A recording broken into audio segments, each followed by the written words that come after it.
बोलने दो ना मुझे। गिरिराज सिंह जी, आप अपना काम कर रहे हो, मैं मेरा कर रहा हूँ। अब की बार तो हम चुन के कैसा है आप जानते हो सारी बातें। हम तो खुद बोल रहे, सुनो मेरी बात। आप लोग हमारे छोटे दलों का ध्यान रखते हो क्या कि भाई मैं बोला खुद बोल के ताली बजा के चले जाए तो बैठ रहे थे पीछे सारे सिंगल मेंबर पार्टी हमारे दम पे लड़ते हैं, दम पे ही बोल रहे सारा। हम तो खुद बोल रहे, सुनो मेरी बात। आप लोग हमारे छोटे दलों का ध्यान रखते हो क्या कि भाई मैं बोला खुद बोल के ताली बजा के चले जाए तो बैठ रहे थे पीछे सारे सिंगल मेंबर पार्टी हमारे दम पे लड़ते हैं, दम पे ही बोल रहे सारा। मैं ही बोल रहा हूँ, ये भी मेरे ही खाते में सारा।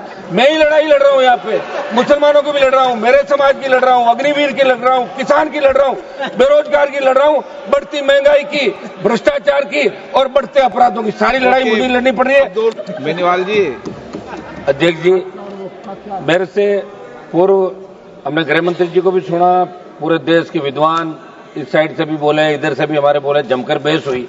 लेकिन आवश्यकता तो आज है बेरोजगारी पे चर्चा की। देखिए मैं आपको बता रहा हूँ, वो भी आप बैठे होगा अग्निवीर पे चर्चा नहीं करना चाहते ना। एक मिनट समाप्त तो करना। हमारे तो गृह मंत्री जी बैठते हैं, आप बैठते हो तो हम तो आधी बात तो बोल ही नहीं पाते साहब। आप बोलो तो छोटी पार्टियों को जाओ बाहर चले जाते हैं। कम से कम 5 मिनट आज समय दे, सुबह से बैठे कोरम हम ही पूरा करते हैं ये सारे सिंगल पार्टी के।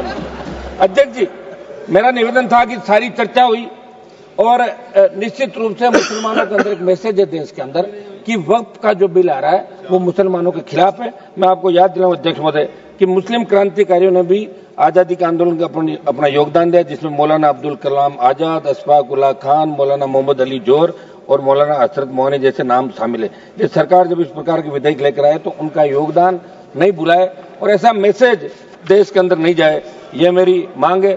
अध्यक्ष जी, बिल जब आया था तो यहाँ बड़ी चर्चा हुई और गर्मा गर्मी के अंदर सरकार ने इस बात को स्वीकार किया कि बिल को जेपीसी को भेजा जाए और ये जेपीसी के अंदर चला गया। जेपीसी की खबर रोज हम पढ़ते थे कि विपक्ष के सांसद जब अपना सुझाव रखना चाहते तो उनको बोलने नहीं दिया जाता और जेपीसी के अंदर जब और सुझाव आए तो उनसे हटके खाली एक फॉर्मेलिटी की जेपीसी में भेजने की। जो सुझाव जो संशोधन चाहते थे वो इसके अंदर नहीं गए। मेरी मांग है कि आप इसके अंदर बड़ा मन रख के विचार करें गृह मंत्री जी। अभी कोई इस बिल से परमानेंट कुछ नहीं होने वाला, मुझे नहीं लगता कि इससे परमानेंट कोई सरकार अपनी बढ़ती रहेगी। और जो चीजें उस पर विशेष रूप से आप ध्यान दें। मैं आपका एक मिनट निवेदन करूंगा साहब, ये इसमें संशोधन आपने किया। पिछले कुछ वर्षों में वक्फ बोर्ड की संपत्तियों को लेकर विभिन्न प्रकार के जो आरोप लगाए गए, लेकिन क्या समाधान उन्हीं आरोपों के खिलाफ है या कोई राजनीतिक एजेंडा है? अध्यक्ष महोदय, संसदीय कार्य मंत्री जी को मैं ये भी पूछना चाहूंगा कि बिल धार्मिक स्वतंत्रता में दखल तो नहीं देगा, फिर देश का आम मुस्लिम इसका विरोध क्यों कर रहा है? ये आम जो विरोध कर रहा है, मेरे इलाके से मैं बता दूं आपको, जिस संसदीय क्षेत्र से मैं आता हूं, मकराना, लाडनू, नागौर, डीडवाना, वहां के लोग कह रहे हैं कि साहब इतना बड़ा हल्ला हो रहा है, आप वहां क्या करें पार्लियामेंट के अंदर? ये तो अच्छा हुआ आज आपने हमें बुलवा दिया, अगर नहीं बोलते तो बाहर जाके ये कहना पड़ता कि आप अंदर क्या सो रहे थे क्या कर रहे थे, बोले तो नहीं। और हम हमारी बात आप तक ही रख सकते हैं और छोटी पार्टियों को आप संरक्षण देते हैं। इसलिए आज आपको बहुत बहुत धन्यवाद अध्यक्ष जी कि आज आपने हमें बोलने का अवसर दिया। अध्यक्ष जी है बोलने दो ना मुझे। गिरिराज सिंह जी, आप अपना काम कर रहे हो, मैं मेरा कर रहा हूँ। आप उधर से बोलो, मुझे भी तो बोलने दो साहब। अब की बार तो हम चुन के कैसा है आप जानते हो सारी बातें।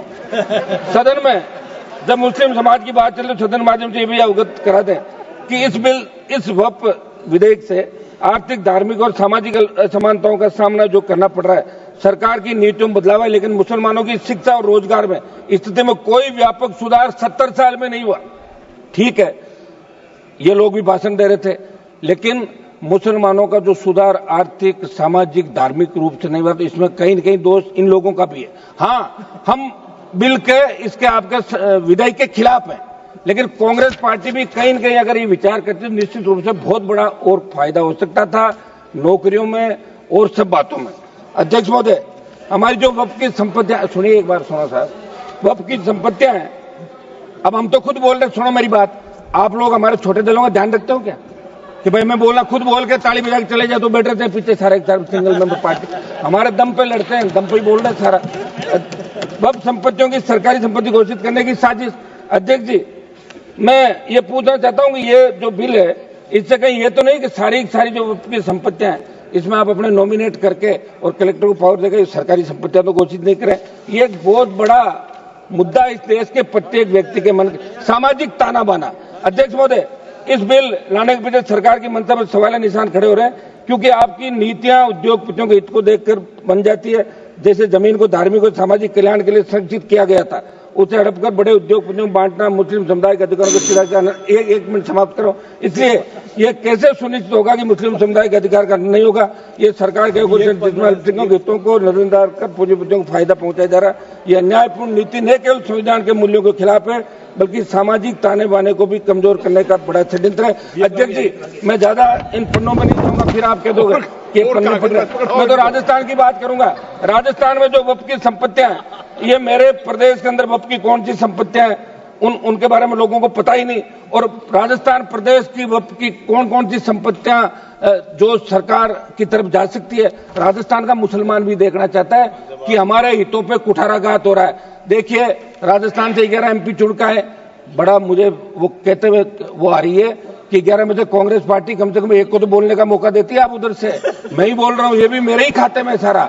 मैं ही लड़ाई लड़ रहा हूँ यहाँ पे, मुसलमानों की भी लड़ रहा हूँ, मेरे समाज की लड़ रहा हूँ, अग्निवीर की लड़ रहा हूँ, किसान की लड़ रहा हूँ, बेरोजगार की लड़ रहा हूँ, बढ़ती महंगाई की, भ्रष्टाचार की और बढ़ते अपराधों की सारी लड़ाई मुझे लड़नी पड़ रही है। इस बिल का अध्यक्ष महोदय मैं विरोध करता हूँ और मैं चाहता हूँ कि बिल ये